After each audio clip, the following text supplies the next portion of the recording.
So what is your view on the impact of COVID-19 on the music industry? Well, Devastating, to say the least.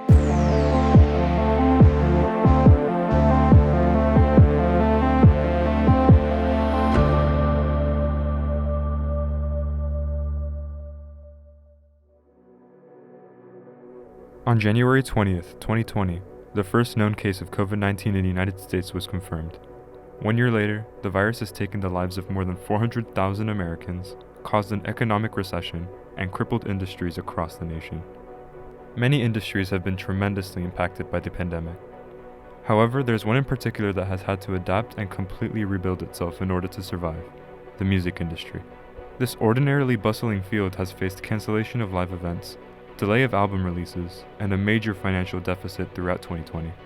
As the saying goes, one must face the music during consequential times. And that they did.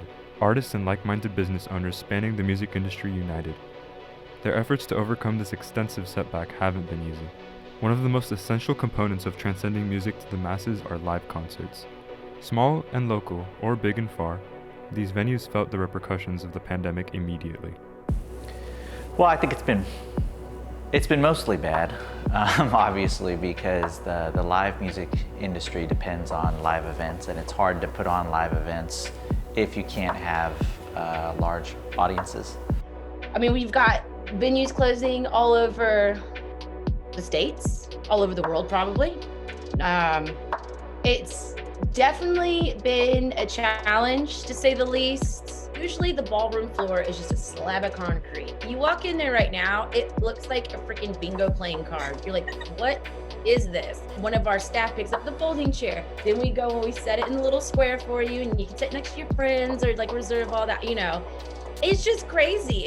It's wild. I will say this though, one thing that I'm actually really impressed with is the way that White Oak Music Hall, they've started doing the grids. Yeah, they're basically little pods, and we scatter them across the lawn. They're socially distanced 6 feet from each other in all directions. And we really got our inspiration from that, from restaurants. If you're at a restaurant and tables are 6 feet apart and you have 6 people at a table, maybe a family or a group of friends eating, that is generally accepted as sort of safe, right? Not totally safe and not totally riskless. So we transposed that concept and applied it to concert venues. So we said, okay, if we treat each of these little grids as if it was a table at a restaurant with 6 people, let's just keep them 6 feet apart from all the other, quote, tables. And so that's what we've been able to do.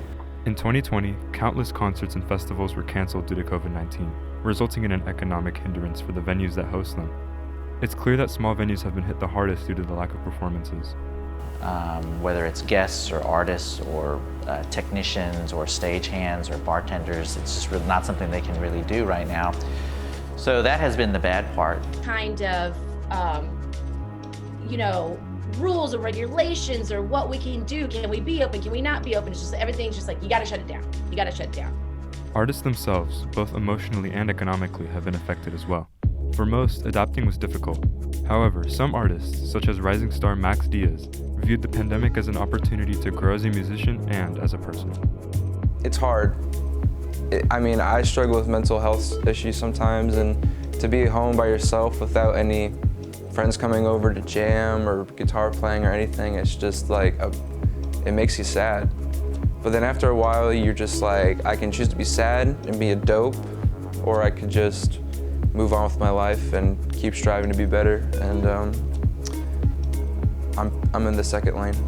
Despite the negative effects of the pandemic, both venues and artists have found creative ways to overcome these obstacles.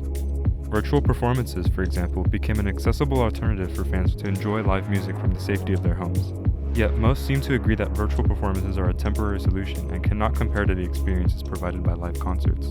It's a completely separate concept that is a stopgap. It's a stopgap solution for not being able to have live concerts. I don't think there's any artist out there any serious artist that is considering not doing live concerts and moving completely over to live streams. It's just not feasible for a lot of reasons. At its core, live streams are great. They allow artists to continue to play their music and give their fans content, but it's just not the same experience as a live concert. My personal opinion about live stream concerts is they're garbage. There's just like, I don't think that's the future. I think it was good in the beginning when people like really needed entertainment. After a turbulent year, things are finally improving for the music industry. In July 2020, the US Senate approved the Save Our Stages Act, which grants money to small concert venues as part of the COVID-19 relief bill. Following this act, concert venues reopened.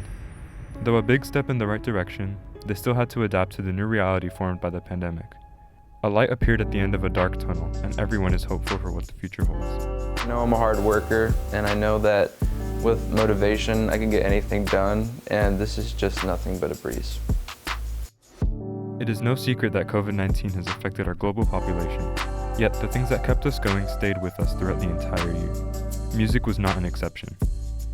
Even with the delays caused by COVID, hundreds of albums were released in 2020, and thanks to quarantines and lockdowns, people are connected to music in new ways. Despite a lack of concerts, we listened to more music in 2020 than ever before, and kept an injured industry afloat. No matter what comes next, one thing is clear. Music will always be there for us. Because no matter the circumstances, music is universal. Music is eternal, and not even a pandemic can change that.